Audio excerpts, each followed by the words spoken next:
How to fix Roblox low memory warning. Hey, what's up guys? Welcome back to our YouTube channel. Without any further delay, let us get started. So first thing first, you want to launch your Roblox application and go for any server. In my case, I've taken this one. Once you are at this server, you have to quit it. Now let's go ahead and just tap on this quit icon.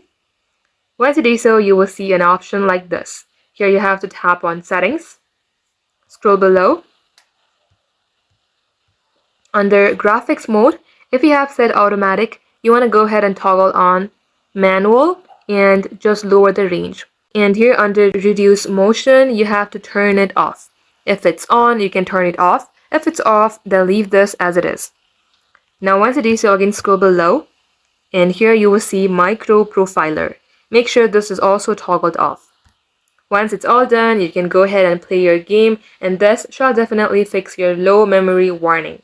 If it's still not working for you, then you have to uninstall your Roblox, reinstall again, and that will definitely do. That is all for today guys. Thank you for watching. We will catch you up in our next upload.